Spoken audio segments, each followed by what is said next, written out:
হরে কৃষ্ণ সুধী ভক্তবৃন্দ, আশা করি ভগবানের কৃপায় আপনারা সবাই ভালো আছেন।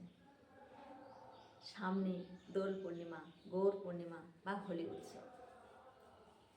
প্রতি বছর ফাল্গুন মাসের পূর্ণিমা তিথিতে এই দোল পূর্ণিমা পালন করা হয়। এবছর আবার পূর্ণগ্রাস চন্দ্রগ্রহণ। এই চন্দ্রগ্রহণের মধ্যে কি আদৌ দোল পূর্ণিমা পালন করা যাবে? এই নিয়ে মানুষের মনের মধ্যে নানান প্রশ্ন ভিড় করছে। এই পূর্ণগ্রাস চন্দ্রগ্রহণের মধ্যে আবার শ্রীচৈতন্য মহাপ্রভু আবির্ভূত হয়েছিলেন। তিনি কেন আবির্ভূত হয়েছিলেন? এই দোল পূর্ণিমা কবে?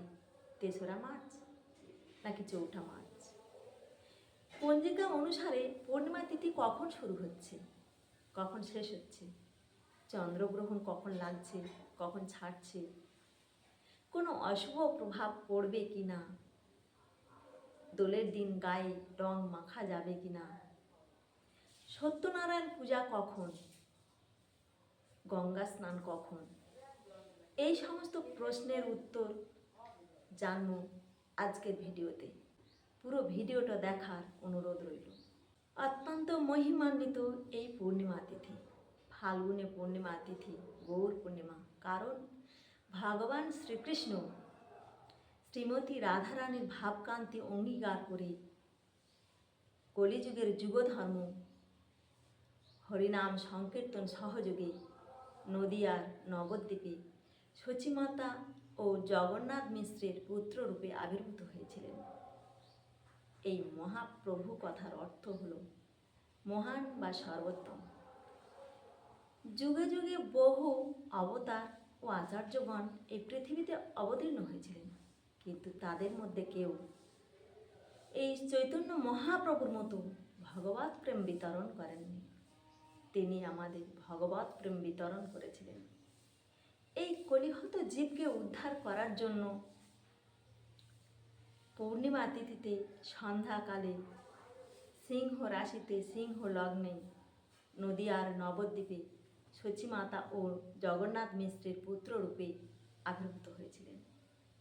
সেদিন ছিল পূর্ণগ্রাস চন্দ্রগ্রহণ। আর আজ আমরা পেয়েছি 2026-এর দোল পূর্ণিমা তিথিতে পূর্ণগ্রাস চন্দ্রগ্রহণ। এই দোল পূর্ণিমা তিথি শুরু হচ্ছে 17ই ফাল্গুন 2রা মার্চ সোমবার সন্ধ্যা 5টা 42 থেকে। পূর্ণিমা তিথি শেষ হচ্ছে 18ই ফাল্গুন 3রা মার্চ মঙ্গলবার বিকাল 4টে 48 পর্যন্ত। নেড়া পড়ানো বা হোলিকা দহন 2রা মার্চ সোমবার বিকাল 5টা 42 থেকে 7টা 15 মধ্যে। এই হোলিকা দহন আসলে কি? হোলিকা দহন হলো অশুভ শক্তির বিনাশ। ভক্ত প্রহ্লাদ অসুর বংশে জন্মগ্রহণ করেও তিনি ছিলেন পরম বিষ্ণু ভক্ত।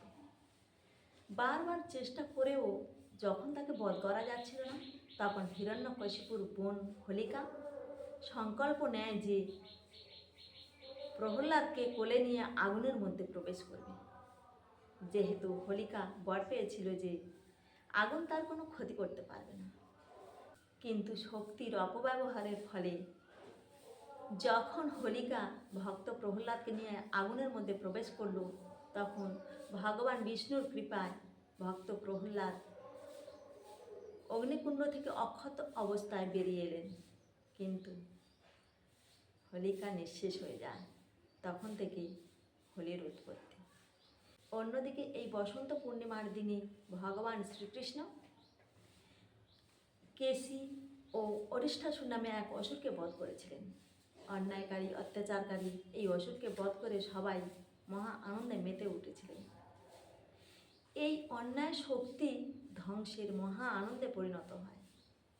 এই দিন ভগবান শ্রীকৃষ্ণ শ্রীমতী রাধারানীকে ফাগের রঙে রাঙিয়ে প্রেম নিবেদন করেছিলেন। এই রঙের খেলায় কম বেশি সবাই মেতে ওঠেন। এই দিন বিভিন্ন জায়গায় শ্রীমতী রাধারানী ও ভগবান শ্রীকৃষ্ণের পূজা করা হয়। রাধাকৃষ্ণকে বসিয়ে দোলনায় দোল দেওয়া হয়। বলা হয় বৃন্দাবনে ভগবান শ্রীকৃষ্ণ রাধারানী সহ গোপীগণের সঙ্গে রঙের খেলায় মেতে উঠেছিলেন।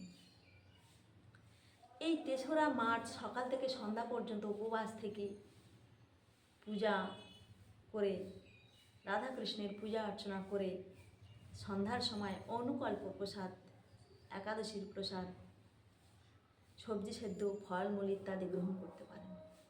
তবে গ্রহণ ছাড়ার পরের দিন অন্ন ভোগ নিবেদন করে ভগবানকে এই ব্রত ভঙ্গ করবেন। চন্দ্রগ্রহণ ভারতীয় সময় অনুসারে ৩রা মার্চ মঙ্গলবার দুপুর ৩:২০ থেকে সন্ধ্যা ৬:৪৭ পর্যন্ত গ্রহণ চলবে। টানা ৩ ঘন্টা ২৭ মিনিট ধরে গ্রহণ চলবে। গ্রহণকালে অথবা গ্রহণের পরে স্নান করবেন। এই দিন সত্যনারায়ণ পূজা। তবে কিন্তু গ্রহণ ছাড়ার পরে সত্যনারায়ণ পূজার সময় সন্ধ্যা ৬:৪৭ থেকে রাত্রি ৭:৫৯ মধ্যে। অনেকের মনে প্রশ্ন আছে যে এই চন্দ্রগ্রহণে কি রং খেলা যাবে? গ্রহণ লাগার ঠিক আগের মুহূর্ত পর্যন্ত রং খেলা যাবে, আর যাদের সময় না থাকবে তারা পরের দিন অর্থাৎ ৪ঠা মার্চ বুধবার রং খেলতে পারেন। এই দোলের দিন কিন্তু একদম নিরামিষ আহার গ্রহণ করতে হবে। আর যারা বৈষ্ণব তাদের কথা তো আর কিছুই বলার নেই। ভালো থাকবে।